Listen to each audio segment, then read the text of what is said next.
To know if the crystals of salts are really dry, let's perform a quick experiment. All we would need for this experiment is a burner, a test tube and a test tube holder. We would also need a few crystals of copper sulfate.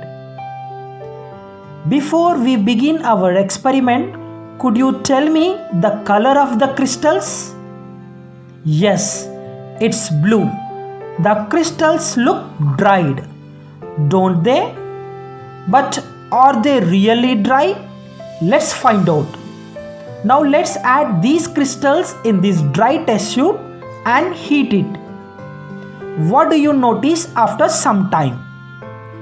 You notice that the color of the crystals will turn grayish white. And did you observe the water droplets on the test tube?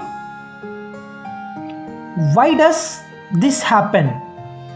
It's because when copper sulfate is heated, it loses its water molecule, and that's why it turns grayish white in color. When it's dry, it referred to as anhydrous copper sulfate. And what do you think when we add water to it again? After adding water to anhydrous copper sulfate, it becomes blue again. The chemical formula for hydrated copper sulfate is CuSO4.5H2O. Yes, there are 5 water molecules. You can see this water is called the water of crystallization. Water of crystallization is the fixed number of water molecules present in one formula unit of the salt. So we can say that 5 water molecules are present in one formula unit of copper sulfate. And when heated, it loses its water molecules.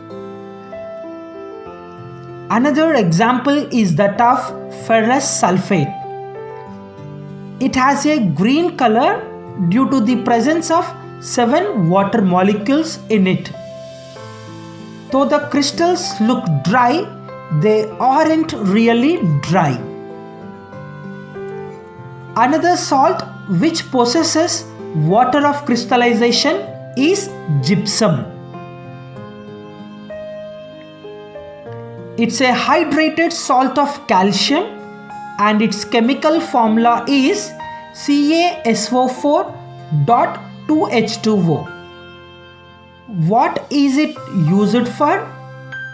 When we heat gypsum at 373 Kelvin, it loses its water molecules to give us plaster of Paris. Have you heard of plaster of Paris before? Yes, it's a substance which doctor uses as a support for fractured bones.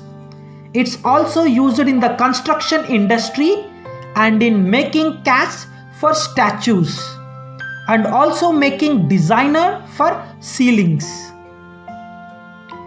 Its chemical name is calcium sulfate hemihydrate and its chemical formula is CaSO4 and half a molecules of water. After adding of water, plaster of Paris is again converted into gypsum. Okay, are you wondering how we are able to see just half a water molecule? Here is that possible?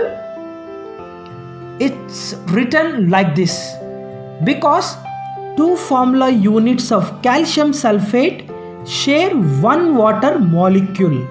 And why do you think it's called plaster of Paris? Does it have anything to do with the city named Paris in France?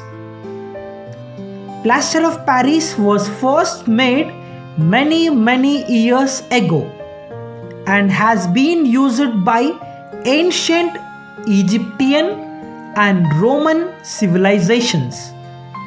However, it wasn't used on a large scale until the 17th century, when it was required to be used in almost all the construction. In Paris in the year 1666, a fire raged across London, destroying many parts of it. In its aftermath, the King of France ordered that all walls made of wood in Paris be immediately covered with plaster as a protection against such fires.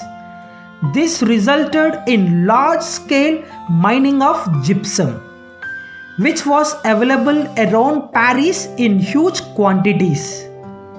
Thus, during the early 18th century, Paris became the center of plaster production and hence the name Plaster of Paris. Thanks for watching the video.